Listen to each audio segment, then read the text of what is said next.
Kay medyo ubay-ubay na akong nadawatan nga message mga langga. Sige mo pangutanan sa ko unsa may akong ginakaon gyud every day.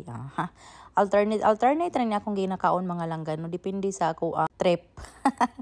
So, let's start with the low carbs. So, kabalo man gid mo sana all na low carbs madam na hibaw-an. Okay. So, sa mga nangutana ko nako dira ang anong ni gamay ko, anong ni payat ko. So, every day low carbs kay ko mga langga, nag-calorie deficit kaayo ko. So, kinahanglan ninyo mahibaw-an ang inyong calorie intake. Compile inyo ang intake every day. And then, start from there. And, mo nagiingon nga, commitment is the key. Sana all na commitment si madam. So, kung magbinuang ra mo sa inyong gibuhat, dili na ninyo niya seryosohon, dili ninyo makita ang resulta nga gusto ninyo. Charis.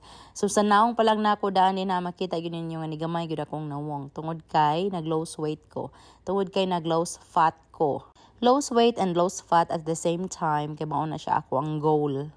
So, for today's pamahaw, so it's around, time check, it's around 12:54, quarter to 1 p.m. So, mangutana mo sa ko, hala, grabe ni mo mamahaw, madam, ingana mo pamahaw, tungod kay, nag-fasting ko mga langga. So, yes, nag-fasting ko around, nag-workout ko, nikaon ko ganina actually, a little bit. Kuan ra akong gikaon ganina, kanang duha ka prutas. So, saging og apple akong gikaon ganina. And then, ako ang pamahaw kani siya. So yes, nag-fasting ko. Ang time frame sa akong fasting is around, mag-start ko sa akong workout around 8 and 9, 10, 11, 3 hours na siya akong fasting, no, padong sa 4 hours. And then inika 12, quarter to 1 or 1 p.m. mo na siya ako ang pamahaw. And so, mo na siya ako ang low carbs for today. So, low carbs na ninyo, no, dapat mo kaunta og mga dili taas nga carbohydrates, charis nga mga pagkaon.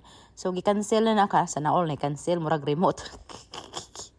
So, gitangtang na yun ako sa ako ang pagkaon ang rice. So, wala na ko ikaon-kaon og rice, almost 9 months na.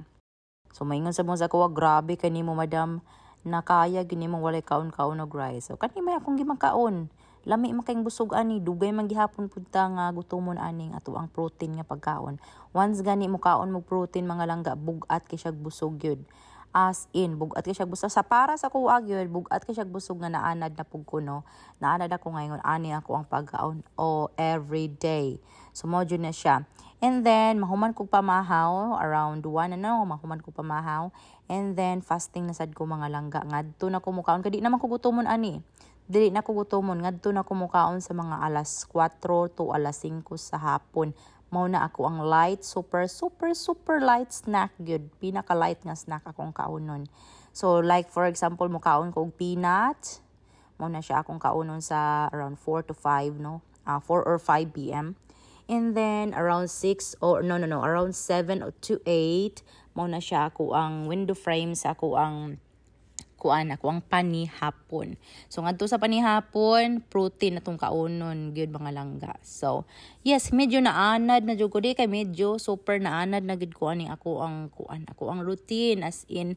So kisay makakuan din ha, kasi makarelate sa kuha tanaw da. Ato istoryahan pero nahurot na akong kaon. Nag voice over ako by the way mga langga kay ang akong background diri ani samtang nagaon ko kay kukumilod. Kumantay.